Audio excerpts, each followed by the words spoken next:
So in the 1960s and 70s, the type of capital that started flowing into developing countries was primarily bank lending. Bank loans because, among others, the kind of infrastructure required for equity and bond capital to flow simply didn't exist in these countries. So bank loans started flowing to these countries, and the demand for bank loans and capital more generally was triggered by two key factors. The first one that is related to the particular development strategy that these countries, or many of the developing countries, pursued at the point: import substitution, industrialization.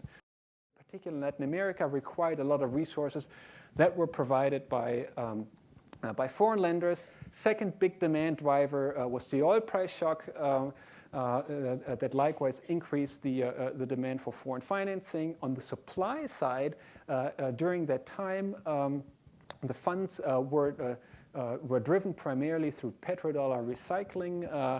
Huge surplus gains made in oil-producing countries that were channeled through Western financial institutions back into the developing world.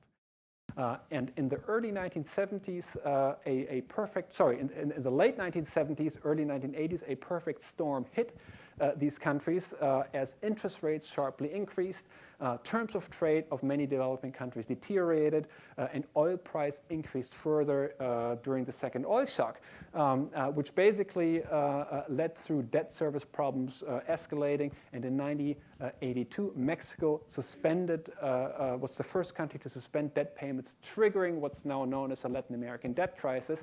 The collective debt of the 30 highest indebted poor countries was greater than $600 billion, which even by today's standards is a large number. In response, creditors and debtors agreed to provide new loans for policy reform. That was the basic deal that was struck between debtors and creditors, facilitated by international financial institutions, concerted lending, debt rescheduling in return for policy reform. Conditions that were attached to these new loans included macroeconomic stabilization to reduce the deficits that these countries had accumulated, and structural adjustments, chiefly the dismantling of ISI policies that were instrumental in creating the problem in the first place. This set of policy prescriptions became later referred to as the Washington Consensus. We'll see later, the IMF came under fire during the Asian financial crisis for allegedly pursuing policies embodying the Washington Consensus in a crisis that had very different causes than the Latin American debt crisis, which, as we just seen, was primarily, so I'm simplifying here, but which had a huge macroeconomic component related to irresponsible fiscal policies. Whereas critics charge later, as we'll see in a moment, the Asian financial crisis had to a large extent microeconomic causes. So the criticism, as you read in the readings for today's week, was that the IMF used an inappropriate policy response in the Asian financial crisis. So as the dollar was appreciating against the yen, countries in the region became less competitive in Japanese currency terms, and Japan was an important trading partner for a number of countries in the region. Combined with a fall in real estate prices, a domestic debt service problem suddenly turned into an international debt service problem. And the crisis started erupting in 97 in the spring in Thailand, as the government suspended the operation of 16 banks. Foreign investors started to withdraw capital. Hedge funds attacked the currency, and ultimately the Thai government, when it ran out of foreign reserves, let the currency float. Which, as always in these cases, led to a large devaluation, which in turn as we just discussed, magnified the debt problem that a lot of domestic companies faced, and then triggered a massive economic crisis that soon spilled over to other countries in the region. Indonesia, Malaysia, and South Korea, within actually 6 months, had through contagion been exposed to a similar set of problems. We already saw that the root causes of the Latin American crisis, and I'm simplifying here a little bit, were primarily or significantly on the macroeconomic side, whereas during the Asian financial crisis, microeconomic regulatory issues loomed much larger. The mission of the IMF is to provide balance of payment financing, or financing of countries facing balance of payment problems. And that is a very specific mission. It is temporary, and clearly also the amounts of funds needed to pursue the policies that you're advocating would be on a different order of magnitude. And then also the question, and this is another criticism that Rogoff points out, is that of course a lot of these governments simply don't have the capacity to pursue and implement prudent economic policies. So in order to regain the trust of international markets, these signals are important to send.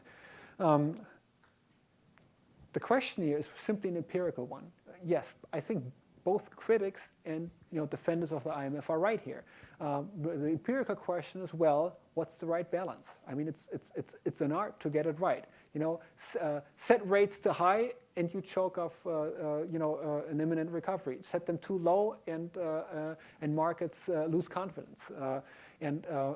Since every crisis has its own dynamics, it is extremely difficult to get this balance right.